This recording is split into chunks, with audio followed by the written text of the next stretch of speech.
अच्छा देखो, we are starting with limitations of national income data. हमने लास्ट क्लास में जो है वो बेसिकली देख लिया था कि what are the uses of national income data.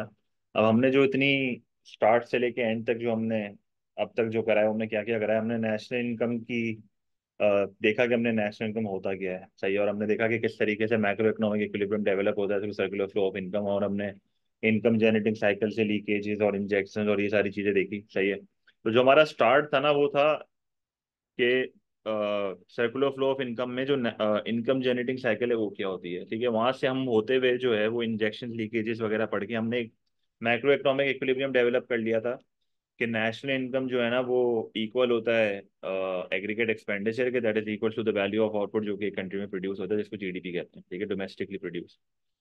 और फिर हमने ये आइडिया डेवलप करना शुरू किया कि यार नेशनल इनकम को कैलकुलेट कैसे किया जाता है। तो फिर हमने इनकम अप्रोच सीखी, हमने फिर आउटपुट अप्रोच सीखी, और हमने फिर एक्सपेंडिचर अप्रोच सीखी। अब आउटपुट अप्रोच में लंबी होती है, क्योंकि आउटपुट एक कंट्री का वैल्यू ऑफ आउटपुट जो होता है वो क्या होता है, जीडीपी के इक्वल होता है। अब जीडीपी को बहुत मल्टीपल तरीके हैं। नॉमिनल जीडीपी भी होती है। तो nominal GDP is equal to the national income. जब हम कहते हैं कि जीडीपी और नेशनल इनकम इक्वल है, तो वो नॉमिनल जीडीपी होती है, क्योंकि जब आप इनकम मेजर करते हो तो वो नॉमिनल जीडीपी से करते हो। फिर हमने देखा यार नॉमिनल जीडीपी मिसलीडिंग होता है अक्सर, क्योंकि वो प्राइजेस का इफेक्ट को नहीं दिखा रहा होता। तो फिर हम रियल जीडीपी पे आए। फिर हमने जीडीपी एट मार्केट प्राइस भी देखा, जीडीपी एट फैक्टर प्राइस भी देखा, फिर उसके भी हमने थोड़े बहुत एमसीक्यूज देखे थे। फिर उसके बाद हम जो है वो होते हुए जीएनपी भी आए, जो कि ग्रॉस नेशनल इनकम थी, जिधर हमने इन नेट इनकम फ्रॉम अब्रॉड को इनकॉर्पोरेट किया, सही है। फिर उसके बाद हमने नेट नेशनल प्रोडक्ट पढ़ा, या नेट नेशनल इनकम पढ़ा, जिसमें हमने डेप्रिसिएशन को माइनस करा जीडीपी से। फिर उसके बाद हमने लास्ट फिर जब पढ़ रहे थे तो हमने फिर uses of national income data देखा। अब हम देख रहे हैं कि what are the limitations of this data, मतलब इस डेटा को यूज करने की लिमिटेशंस क्या, और इस डेटा में क्या ऐसी चीजें हैं जो होनी चाहिए पर वो नहीं है। सबसे पहला जो इशू होता है ना, वो इनफॉर्मल सेक्टर है। इनफॉर्मल सेक्टर को दूसरे लफ्जों में शेडो इकोनॉमी बोलते हैं, सही है। अब देखो, जिस डेटा पे हम रिलाई कर रहे हैं ना वो रिकॉर्डेड है। जैसे हम जो नेशनल इनकम डेटा को यूज कर रहे हैं वो डेटा है जो कि रिकॉर्डेड है, जो कि बाकायदा एक कंट्री के शो कर रहा है कि हाँ भाई ये आउटपुट प्रोड्यूस हुआ है, ये इनकम जनरेट हुई है, जो गवर्नमेंट के रिकॉर्ड्स में आ रहा है, जो डेटा रिकॉर्ड में आ रहा है। तो हम जिस डेटा पे रिलाई कर रहे हैं वो रिकॉर्डेड है। पर हर इकोनॉमी में शेडो इकोनॉमी भी होती है, या इनफॉर्मल सेक्टर भी होता है। ये वो डेटा होता है, ये वो प्रोडक्शन है, ये वो आउटपुट है, ये वो इनकम है जो कि जनरेट तो हो रही है, मतलब आउटपुट बन रहा है, गुड्स एंड सर्विसेज प्रोड्यूस हो रही हैं, इनकम भी जनरेट हो रही है। पर उसकी जो वैल्यू ऑफ आउटपुट है ना वो रिकॉर्ड नहीं हो रहा। मतलब एक इकोनॉमी में आउटपुट भी बन रहा है, एक इकोनॉमी में इनकम भी जनरेट हो रही है, एक इकोनॉमी में पैसों की रोलिंग भी हो रही है, इनकम जनरेटिंग साइकिल भी हो रही है। पर मसला सारा ये है कि ये वो डेटा है जो कि रिकॉर्ड नहीं हो रहा है, जो वैल्यू ऑफ आउटपुट है ना वो रिकॉर्ड नहीं हो रही है, सही है। अब ये क्यों होता है? ये इसलिए होता है क्योंकि टैक्स बचाना होता है, और ये नॉर्मली सर्विसेज सेक्टर में होता है। सर्विसेज सेक्टर में ऐसे बहुत ऐसे सेक्टर्स हैं जिधर ये हरकतें हो रही होती हैं, और ये बाकायदा टैक्स को अवॉइड करने के लिए, टैक्स से बचने के लिए लोग जो है वो सारी चीजें छुप के कर रहे होते हैं गवर्नमेंट से, ठीक है। जैसे आपको, जैसे पाकिस्तान में बहुत कॉमन है कि आप किसी रेस्टोरेंट में जाओ और वो प्योरली कैश पे चल रहे होते हैं, सही है। और फिर वो लोग टैक्स भी नहीं चार्ज कर रहे होते, या गवर्नमेंट को टैक्स भी नहीं दे रहे होते। अब अगेन वो सारा जो इनकम की जनरेशन है, वो सारा आउटपुट की जो जनरेशन है, वो सब तो रिकॉर्ड नहीं हो रहा गवर्नमेंट के डेटा में, सही है, क्योंकि वो सिंपली, क्योंकि वो रिकॉर्ड ही नहीं हो रहा, ठीक है। इसी तरीके से ये जो कच्चे बिल बनते हैं, कच्चे बिल का मतलब क्या, जो पेपर पे लिख लेते हैं, वो सब पे रिकॉर्ड नहीं हो रहा होता, ठीक है। तो ये सारी वो चीजें हैं जो कि रिकॉर्ड नहीं हो रही है, और ये सर्विसेज सेक्टर में बहुत कॉमन है, क्लियर है। तो यहाँ पर देखो क्या लिखा हुआ है, excessive demand for goods and services can give rise to shadow economy, output produce in such arrangements is not rewarded and traded in black markets, सही है। तो बेसिकली कहने का मकसद क्या है, समझने का यहाँ पर मकसद क्या है, समझने का यहाँ पर मकसद ये कि किस तरीके से कुछ डेटा ऐसा होता है जो इकोनॉमी का रिकॉर्ड ही नहीं हो रहा होता, क्लियर है। अच्छा, अब यहाँ पर इसकी एक और मिसाल क्या है, देखो यहाँ पर। अच्छा वैसे तो दुनिया भर में जो है ना ये सर्विसेज सेक्टर में ही हो रहा होता है, पर पाकिस्तान एक वाहिद ऐसी कंट्री है जहाँ पर ये मैन्युफैक्चरिंग सेक्टर में भी हो रहा है। मतलब मैन्युफैक्चरिंग सेक्टर में ये करना पॉसिबल नहीं है, पर पाकिस्तान में ये मैन्युफैक्चरिंग सेक्टर में भी हो रहा है। मतलब हमारा 40 to 45% ऑफ आउटपुट जो प्रोड्यूस हो रहा है, जो हमारा 40 to 45% का आउटपुट जो प्रोड्यूस हो रहा है, वो सारा का सारा जो है वो ऐसा आउटपुट है जो कि वैल्यू ऑफ आउटपुट पाकिस्तान की जीडीपी में आ ही नहीं रही है, नेशनल इनकम डेटा में वो आ ही नहीं रहा है। अब ये क्यों हो रहा है? ये सिंपली इसलिए हो रहा है क्योंकि टैक्स से बचना है। तो whole and sole purpose informal sector और शेडो इकोनॉमी का ये होता है टू अवॉइड टैक्स। सही है। अब एक कॉन्सेप्ट आपने एएस लेवल में पढ़ा होगा जिसको लेफर कर्व कहते हैं। लेफर कर्व कभी सुना है? लेफर कर्व का कॉन्सेप्ट आपने सुना है कभी कि व्हाट इज लेफर कर्व?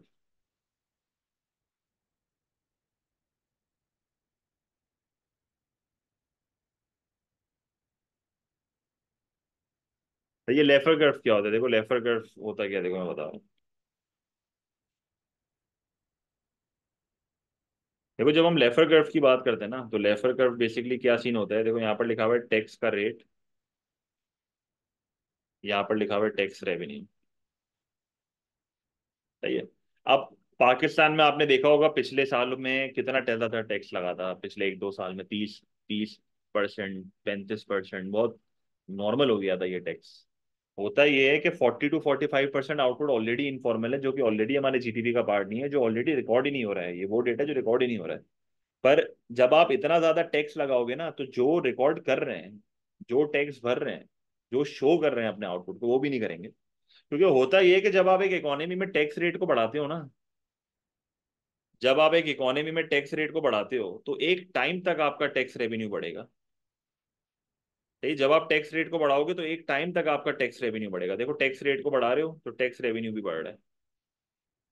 पर एक टाइम आपका ऐसा आएगा, एक टाइम आपका ऐसा आएगा जब, जब होगा क्या, देखो आप इसको लेबलिंग को चेंज भी कर सकते हो। वैसे मेरे ख्याल में यही लेबलिंग होती है, मुझे कंफ्यूजन हो गई थी थोड़ी तो। वैसे अगेन फर्क कितना पड़ना नहीं चाहिए, पर नॉर्मली जो है ना, टैक्स रेवेन्यू यहाँ पर आता है और टैक्स रेट यहाँ पर आता है। देखो जब आप इनिशियली टैक्स रेट बढ़ा रहे हो ना, तो जब आप इनिशियली टैक्स रेट बढ़ाते हो तो टैक्स रेवेन्यू बढ़ता है। पर एक टाइम ऐसा आता है कि आप टैक्स इतना बढ़ा देते हो कि लोग जो है ना वो इस टैक्स से बचने की कोशिश करते हैं। या तो वो लीगली बचने की कोशिश करेंगे, या तो वो इलीगली बचने की कोशिश करेंगे। देखो लीगल तरीका क्या है, टैक्स से बचने का लीगल तरीका क्या है? टैक्स ने बचने का लीगल तरीका टैक्स अवॉइडेंस। टैक्स अवॉइडेंस का मतलब क्या होता है, जब आप एक टैक्स लॉयर हायर करते हो और उस टैक्स लॉयर को बोलते हो कि यार आप लीगल लूप होल ढूंढो, सही है, और लीगल तरीके से हमारा ना ये टैक्स अवॉइड करवा दो यार, हम इतना टैक्स भर नहीं पा रहे, हम भरना नहीं चाह रहे इतना टैक्स। और टैक्स इवेजन क्या होती है कि आप सिंपली अपने आउटपुट को शो ही ना करो, आप सिंपली अपनी इनकम को शो ही ना करो, और आप बोलो कि यार बस हम इतना ही बना रहे हैं, तो आप टैक्स से बच जाओगे। तो जब आप टैक्स रेट को बढ़ाते हो ना, तो एक लिमिट तक आपका टैक्स रेवेन्यू बढ़ता है, और फिर एक टाइम ऐसा आता है कि आप टैक्स रेवेन्यू इतना बढ़ा देते हो कि फिर ये टैक्स रेवेन्यू गिरना शुरू हो जाता है। इसका मतलब ये हुआ कि ये जो फॉलिंग पार्ट है ना, ये क्लियरली शो कर रहा है कि ये वो पॉइंट है जहां पर लोगों ने टैक्स से बचना शुरू कर दिया है। इसका मतलब अगर पाकिस्तान का 40 to 45% आउटपुट अभी ऑलरेडी रिकॉर्ड नहीं हो रहा है मैन्युफैक्चरिंग सेक्टर का, आप मजीद जब 30-35% टैक्स बढ़ाते लोगे तो जो दे रहा है ना वो भी अपनी छुपाना शुरू कर देगा, इनफॉर्मल सेक्टर और बढ़ेगा। तो इसलिए आपका नेशनल इनकम का डेटा कभी एक्यूरेट हो ही नहीं सकता ड्यू टू इनफॉर्मल सेक्टर। मतलब आप कभी भी ये नहीं कह सकते कि your national income data is perfect, ये परफेक्ट कभी भी नहीं हो सकता। क्लियर है? अच्छा फिर यहाँ तक क्लियर है। तो ये इनफॉर्मल सेक्टर का कॉन्सेप्ट है। सही है, वो चीज है जो बन तो रही है, प्रोड्यूस भी हो रही है, इनकम भी जनरेट हो रही है, पर ये रिकॉर्ड ही नहीं हो रही। अच्छा एक और चीज जो यहाँ पर अब आती है वो क्या होती है, that is the non marketed items. Non marketed items का मतलब क्या होता है? नॉन मार्केटेड आइटम्स का मतलब क्या होता है? देखो नॉन मार्केटेड आइटम्स वो चीजें होती हैं जो कि सिंपली बिकती नहीं है, बनती हैं लेकिन बिकती नहीं है। नॉन मार्केटेड आइटम्स का मतलब क्या है? नॉन मार्केटेड आइटम्स का मतलब होता है वो चीजें जो कि बनती हैं लेकिन बिकती नहीं है। सही है। किसी ने DIY वीडियोस देखी है? फेसबुक पर अक्सर आ रही होती हैं, do it your self. DIY videos में बड़ी देख रहा होता हूँ जब फारिग होता हूँ ना, रील्स में आ रही होती है कि भाई ये बना लो वो बना लो, घर पे लोग काम शुरू, हमसे तो खैर वो ही नहीं पाता, वीडियो में तो कुछ और ही दिखा रहे होते हैं। मैंने 1-2 बार ट्राई किया था, मुझसे तो नहीं हुआ कभी भी। तो कहने का मकसद क्या है, DIY वीडियोस में क्या होता है, जो do it your self videos होती है ना, उसमें क्या होता है कि आप खुद काम करते हो अपना। अब जो आप खुद काम कर रहे हो, काम तो हो रहा है, आउटपुट तो जनरेट हो रहा है, पर क्या उसमें, क्या वो बिक रही है? वो बिक तो नहीं रही। इसका मतलब आउटपुट जनरेट हो रहा है पर वो बिक नहीं रही है। इसका मतलब जो चीज बिक ही नहीं रही है वो रिकॉर्ड भी नहीं होगी। एक जनरल मैं बहुत माइक्रो लेवल पे एग्जांपल दे रहा हूँ आपको, सही है। अच्छा एक एक छोटी सी मैं आपको एग्जांपल देता हूँ। भाई फॉर एग्जांपल मैं कहता हूँ कि आप एक जगह पे रहते हो, सही है, आपका एक बिल्डिंग में फ्लैट है, और आपके सामने एक और फ्लैट है, आपका पड़ोसी है, सही है। और आप अज्यूम करो कि आप जो है ना वो पहले अपनी घर की सफाई खुद करते थे, एक बड़ी अजीब सी एग्जांपल दे रहा हूँ, बस गौर से सुनना। आप अपने अपने पड़ोसी के पास गए और आपने उस पड़ोसी को बोला कि यार अब जो है ना, मैं तुम्हारे घर की सफाई कर देता हूँ, तुम मुझे पैसे दो उसके। अब तुम्हारे पड़ोसी ने बोला कि चलो ठीक है, तुम मेरे घर की सफाई कर दो, सही है। और जब तुम मेरे घर की सफाई करोगे ना, तो मैं तुम्हें 10,000 रुपये दूंगा, सही है। अच्छा, फिर पड़ोसी ने ये भी बोला कि यार मैं तुम्हारे घर की सफाई करूंगा। तो उसने बोला ठीक है, तुम मुझसे 10,000 रुपये ले लेना। अब देखो कितना अजीब सिनेरियो बन गया कि मैं अपने पड़ोसी का घर साफ कर रहा हूँ, वो मुझे 10,000 रुपये दे रहा है। मेरा पड़ोसी मेरा घर साफ कर रहा है, वो मुझे 10,000 रुपये दे रहा है। अब इसका मतलब क्या हुआ कि 10,000 इनकम वो कमा रहा है, 10,000 इनकम मैं कमा रहा हूँ। क्या ये जीडीपी में रिकॉर्ड हो रहा है? क्या ये नेशनल इनकम डेटा में रिकॉर्ड हो रहा है? क्या ये 20,000 रुपये की जो इनकम जनरेट हो रही है, क्या ये नेशनल इनकम डेटा में आ रही है? ये आ रही है डेटा में, क्योंकि क्योंकि बिक रही है ना, सर्विस बिक रही है। आप जब उसका घर साफ करोगे तो वो आपको 10,000 रुपये देगा, तो ये नेशनल इनकम डेटा में आ रहा है, क्योंकि ये सर्विस है, सर्विस के पैसे मिल रहे हैं।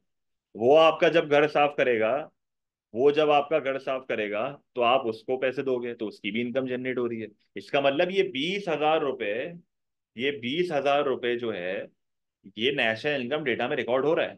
पर अगर मैं इस एग्जाम्पल को चेंज कर दूं और मैं यहाँ पर कह दूं कि यार मैं अपनी घर की सफाई खुद कर रहा हूँ, वो भी अपनी घर की सफाई खुद कर रहा है, मैं भी अपनी घर की सफाई खुद कर रहा हूँ, वो भी अपने घर की सफाई खुद कर रहा है। अब क्या नेशनल इनकम डेटा में कुछ भी रिकॉर्ड हो रहा है? अब क्या नेशनल इनकम डेटा में कुछ भी रिकॉर्ड हो रहा है?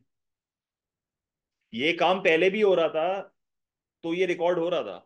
ये काम अब भी हो रहा है, पर ये रिकॉर्ड नहीं हो रहा। तो आप इस चीज को समझो कि देखो, नॉन मार्केटेड आइटम्स का मतलब क्या है।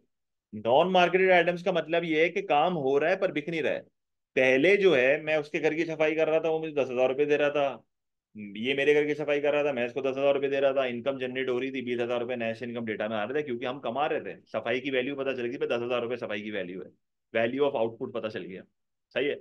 पर हुआ ये कि हमने एक महीने बाद डिसाइड किया कि यार अपना अपना घर खुद ही साफ कर लेते हैं। तो जब हम अपना अपना घर खुद ही साफ कर लेंगे, जब हम अपना अपना घर खुद ही साफ कर लेंगे, तो 10,000 रुपये जो मुझे मिल रहे थे वो मुझे नहीं मिलेंगे, जो उसको मिल रहे थे उसको नहीं मिलेंगे। इसका मतलब अब 20,000 रुपये कंप्लीटली वाइप आउट हो गया नेशनल इनकम डेटा में से, क्योंकि अब वो बिक ही नहीं रहा है मार्केट में, सर्विस मार्केट में बिक ही नहीं रही। अब आउटपुट क्रिएट हो रहा है, पर ये आउटपुट रिकॉर्ड नहीं हो रहा। इसका मतलब ये हुआ कि नॉन मार्केटेड आइटम्स की वजह से इकोनॉमी का आउटपुट तो ज्यादा होता है, पर वैल्यू ऑफ आउटपुट कम होती है। मतलब इकोनॉमी में बन तो ज्यादा रहा होता है, पर रिकॉर्ड कम हो रहा होता है। इसका मतलब ये हुआ कि इकोनॉमी का नेशनल इनकम का डेटा अंडरस्टेट हो जाता है due to non marketed items. National income का डेटा अंडरस्टेट हो जाता है due to non marketed items. समझ आई ये चीज? जैसे आप अपनी अपने घर अपनी अम्मी की एग्जाम्पल ले लो, फॉर एग्जाम्पल। आपकी अम्मी जो है वो घर पे खाना भी बना रही है, आपकी अम्मी जो है वो घर पे सफाई भी कर रही है, सही है। आपकी अम्मी जो है वो फॉर एग्जाम्पल अपने बच्चों को भी संभाल रही है, ठीक है। और बहुत हाई वैल्यू काम है ये। मतलब अगर किसी बाहर, पाकिस्तान को तो हटा दो, यहाँ तो वैसे भी मेड्स के इतने पैसे नहीं होते। पर आप बाहर मुल्कों में अगर ये देखो ना, अगर आप ये यही काम किसी मेड से कराओ जो हमारी अम्मियाँ घर पे कर रही हैं, तो कितना पैसा जनरेट होगा। आप मेड को कितने पैसे दोगे? अच्छे खासे पैसे दोगे अगर ये सारे वो काम करेगी। अब मैं कुकिंग किसी और से करवाऊँ, मैं घर की सफाई किसी और से करवाऊँ, हमारे घर के बच्चे कोई और संभाले, अब ये कितना ज्यादा या पैसा देना पड़ेगा, तो कितनी इकोनॉमी में इनकम जनरेट होगी। क्योंकि जब आप एक मेड को पैसे दोगे, आप कुक को पैसे दोगे, आप एक नैनी को पैसे दोगे जो आपके बच्चे संभालेगी, तो देखो कितना ज्यादा इकोनॉमी में इनकम जनरेट हो रही है और रिकॉर्ड हो रही है। पर पाकिस्तान में एक एवरेज हाउस होल्ड में ये सारा काम घर वाले खुद करते हैं। पाकिस्तान में ना कुक अलग होता है, ना सफाई करने वाला अलग होता है, ना बच्चे संभालने वाला अलग होता है। अगर होता है तो वो सिर्फ एक ही कर रहा होता है, या तो होता ही नहीं है। तो ये मेजोरिटी जो एवरेज हाउस होल्ड यहाँ पर है ना पाकिस्तान में, जो छोटे छोटे इलाके, वहां पर मेड्स इतनी नहीं होती, सही है। घर की औरतें खुद काम कर रही होती हैं, ठीक है। अगर किसी के घर पे है भी कोई मेड, तो वो सारे काम ही कर रही होती है। बाहर मुल्कों में तो ऐसा नहीं होता, कुक अलग है, सफाई वाली अलग है, घर बच्चे संभालने वाले अलग है, यहाँ पर सब एक ही काम कर रही है। इसका मतलब ये हुआ कि पाकिस्तान में अगेन इतनी ज्यादा हाई वैल्यू एक आउटपुट क्रिएट हो रहा है, पर वो हाई वैल्यू आउटपुट रिकॉर्ड नहीं हो रहा है, क्योंकि और अगर रिकॉर्ड हो भी रहा है तो बहुत कम हो रहा है। क्लियर है ये चीज? अच्छा, तो इसका मतलब आउटपुट ज्यादा है पर रिकॉर्ड कम हो रहा है। इसकी एक और बहुत अच्छी मिसाल ये नॉन मार्केटेड आइटम्स की, अगर मैं थोड़ा सा और इसको रिलेट करूं इकोनॉमिक्स से, ये तो मैं बढ़िया आपको देसी एग्जांपल दे रहा हूँ। सबसिस्टेंस फार्मिंग का वर्ड आपने कभी सुना है? सबसिस्टेंस फार्मिंग, ये वर्ड आपने कभी सुना है? सबसिस्टेंस फार्मिंग, इसका मतलब क्या है? देखो, इसका मतलब क्या होता है, इसका मतलब ये होता है कि जैसे फॉर एग्जाम्पल मेरे मैं गाँव में रहता हूँ, और मेरी एक जगह है। तो ये मैं गाँव में रहता हूँ, मेरी एक जगह है जहाँ पर एग्रीकल्चर वगैरह हो सकता है। मैंने एक लेबर हायर किया, तुम्हें लेबर को वेजेस दे रहा हूँ। मैंने उसको बोला कि भाई गंदुम होगा। सही है। मैं एक गांव में रहता हूँ, मेरी अपनी एक जमीन है। सही है। मैंने एक लेबर हायर किया। मैंने उसको बोला कि यार अभी इस जमीन में ना गंदुम उगाना है, वीट उगाना है, तू वीट उगा। तो आउटपुट भी बन रहा है, लेबर हायर किया, उसको वेजेस भी दी जा रही हैं। सही है, इसका मतलब लेबर भी रखा, वीट भी उग रही है। सही है। और मैंने उसको ये बोला कि एक काम करेंगे कि तुम जब ये सब उगाओगे ना तो तुम्हें मैं 30% दे दूंगा, बाकी 70% मैं अपने घर ले जाऊंगा। आउटपुट की बात हो रही है, वीट जो 30% उग रहा है वो तुम ले जाना, 70% वीट मैं ले जाऊंगा। क्या ये नेशनल इनकम डेटा में रिकॉर्ड हो रहा है? लेबर भी अप्लाई हो, लेबर भी इंप्लॉय हो रहा है, आउटपुट भी जनरेट हो रहा है, पर क्या ये नेशनल इनकम डेटा में आ रही है चीज या नहीं आ रही? 30% वाला भी नहीं आ रहा, 70% वाला भी नहीं आ रहा, दोनों नहीं आ रहा, क्योंकि ये बिक नहीं रहा है। बन तो रहा है पर बिक नहीं रहा है। समझ आया? इसको कहते हैं सबसिस्टेंस फार्मिंग। जब आप उगाते हो, कंज्यूम कर लेते हो, बेचते नहीं। जब तक ये बिकेगा नहीं, ये रिकॉर्ड नहीं होगा। भले आप 30% उसको दे दो, 30% वो भी तो कंज्यूम कर लेगा, 70% आप कंज्यूम कर लोगे, रिकॉर्ड ही नहीं होगा। इसी तरीके से एक फार्मर का सोचो, पाकिस्तान में बहुत कॉमन है ये, इंटीरियर सिंध की साइड जो फार्मर्स होते हैं, वो इतना सारा आउटपुट अगर उगा रहे हैं तो वो जाहिर सी बात है वो आउटपुट खुद भी तो कंज्यूम करते हैं। जो आउटपुट वो बेच देते हैं वो रिकॉर्ड होगा, पर जो आउटपुट वो अपने घर ले जाते हैं और घर पे कंज्यूम कर लेते हैं वो रिकॉर्ड नहीं होगा। तो जो बिक नहीं रहा वो रिकॉर्ड भी नहीं होगा। समझ आई ये चीज? अच्छा, फिर एक दूसरा जो मसला आता है ना, जो कि बहुत कॉमन है, दैट इज कंपैरिजन के इश्यूज। कंपैरिजन के इश्यूज। तो ये व्हाट इज द कंपैरिजन के इश्यूज का मतलब बेसिकली ये होता है, देखो कंपैरिजन मैंने आपको पहले ही बताया था, कंपैरिजन या तो ओवर टाइम होता है या तो विद अदर कंट्रीज होता है। ओवर टाइम का मतलब क्या होता है कि प्रीवियस सालों से कंपेयर कर रहे हो। विद अदर कंट्रीज का मतलब क्या होता है, दूसरी कंट्री से कंपेयर कर रहे हो। सही है। ओवर टाइम कंपेयर करने का मसले क्या है? देखो उसको पहले पढ़ लो, उसमें लिखा हुआ गया है, inflation causes national income data to be inaccurate, comparing national income data of a country over time is affected by changes in the price level. सही है। अगर आपके पास अभी एक कोई बंदा है और वो आपको ये बोले कि यार मैं जो है ना 2003 में जो है वो 40,000 रुपये कमाता था, आप जो है 2022 में 40,000 रुपये कमा रहे हो, पर मैं जो है ना वो 10 साल मेहनत करने के बाद 40,000 रुपये कमा रहा था, आप जो है वो 2 साल मेहनत करने के बाद 40,000 रुपये कमा रहे हो। अब ये कोई कंपैरिजन नहीं है। आप 2003 में 10 साल मेहनत करने के बाद 40,000 रुपये पहुंचे, मैं 2022 में 2 साल मेहनत करने के बाद 40,000 रुपये पहुंचा। अब 40-40 हजार कंपेयर होगा, ये दो 8 साल वाली चीजें कंपेयर यहाँ पर नहीं हो पाएंगी। आप सिंपली क्वांटिटी को कंपेयर कर रहे हो, आप क्वालिटी को कंपेयर नहीं कर रहे। सही है। तो होता क्या है कि आप 40,000 रुपये 2003 का देख रहे हो, 40,000 रुपये 2022 का देख रहे हो, ये दोनों अमाउंट्स कंपेरेबल नहीं है। फिर आपने सुना होगा अक्सर लोग बोलते हैं कि यार उस टाइम का 40,000 जो है ना वो आज टाइम के 40,000 से बहुत अलग था, और जो कि वाकई ऐसा है ड्यू टू इन्फ्लेशन। वो 40,000 रुपये जो चीजें खरीद सकता था, आज के 40,000 रुपये वो चीजें खरीद नहीं सकता। सही है। तो इसका मतलब ये हुआ कि फिर हम इस डेटा को एडजस्ट करते हैं विद रियल वैल्यूज। अच्छा, फिर जब हम इस डेटा को विद रियल वैल्यूज कंपेयर करते हैं तो इसमें भी एक मसला आता है कि देखो सिर्फ आप क्वांटिटेटिव फैक्टर्स नहीं देखते, आपको क्वालिटेटिव फैक्टर्स भी देखने होते हैं। सही है। आप सिर्फ ये नहीं देखोगे कि यार इन्फ्लेशन का इफेक्ट हट गया तो अब नेशनल इनकम डेटा बिल्कुल परफेक्ट है, ओवर टाइम अब कंपेयर हो सकता है। भाई सर्टेन सिनेरियोज होते हैं, उस टाइम पे क्या पता लेबर से ज्यादा काम होता हो, इस टाइम पे क्या पता मशीन से ज्यादा काम होता हो। तो इकोनॉमी के सिनेरियोज चेंज होते हैं, सोशल इश्यूज चेंज होते हैं, और बहुत सौ सौ चीजें चेंज होती हैं, तो आप प्योरली इस डेटा पे रिलाई नहीं कर सकते। सही है। हाँ, अगर आप इन्फ्लेशन का इफेक्ट हटा दो तो रियल से इफेक्ट तो हट जाता है। सही है, उसका मसला तो नहीं है। तो ये रियल वाला इफेक्ट तो हट जाता है, इन्फ्लेशन वाला इफेक्ट तो हट जाता है जब आप रियल वैल्यूज यू कर लेते हो। पर आप क्वालिटेटिव फैक्टर्स और प्रोडक्टिविटी वाली चीजें, ये सब चीजें तो नहीं हटा सकते ना, सिर्फ इन्फ्लेशन का इफेक्ट हटा के। तो नेशनल इनकम डेटा में ओवर टाइम कंपैरिजन के भी इश्यूज आते हैं, पर आप कुछ हद तक इसको एलिमिनेट कर सकते हो अगर आप इन्फ्लेशन के इफेक्ट को हटा दो, तो फिर तो काफी हद तक परफेक्शन आ जाती है, पर उसमें भी मसले होते हैं। सही है। अच्छा, विद अदर कंट्रीज क्या मसले होते हैं? देखो विद अदर कंट्रीज ये इशू आते हैं कि अब जैसे फॉर एग्जांपल, एक ये बहुत अच्छी मिसाल है, जरा गौर से सुनना। अगर मुझे पाकिस्तान की जीडीपी को बांग्लादेश की जीडीपी से कंपेयर करना है तो कैसे करूंगा? पाकिस्तान की जीडीपी रुपीज में, बांग्लादेश की जीडीपी उसकी करेंसी में, अगर मैं टका है, उसकी करेंसी क्या है मुझे नहीं पता। हाँ, टका है मेरे ख्याल में, कंफर्म नहीं पता मुझे। सही है। तो मैं पाकिस्तान की जीडीपी बांग्लादेश की जीडीपी से कंपेयर कर रहा हूँ। अब जाहिर है मैं रुपीस को और उसको तो कंपेयर नहीं करूंगा। अच्छा, एक तरीका तो ये है कि आप जो है ना वो पाकिस्तानी जीडीपी को बांग्लादेशी करेंसी में कन्वर्ट कर दो, सही है। और फिर उससे कंपेयर कर लो, या बांग्लादेशी जीडीपी को पाकिस्तान के रुपीस में कंपेयर कर लो, ताकि एक करेंसी हो जाए। सबसे कॉमन तरीका क्या होता है कि पाकिस्तान और बांग्लादेश दोनों की जीडीपी को डॉलर में कन्वर्ट करो और वो डॉलर वैल्यूज को कंपेयर करो। अच्छा, जब मैं दोनों को डॉलर वैल्यूज में कंपेयर करूंगा तो क्या ये बिल्कुल सही कंपेरिजन है? अगर मैं दोनों की डॉलर वैल्यूज को कंपेयर करूंगा तो क्या ये बिल्कुल सही कंपेरिजन है?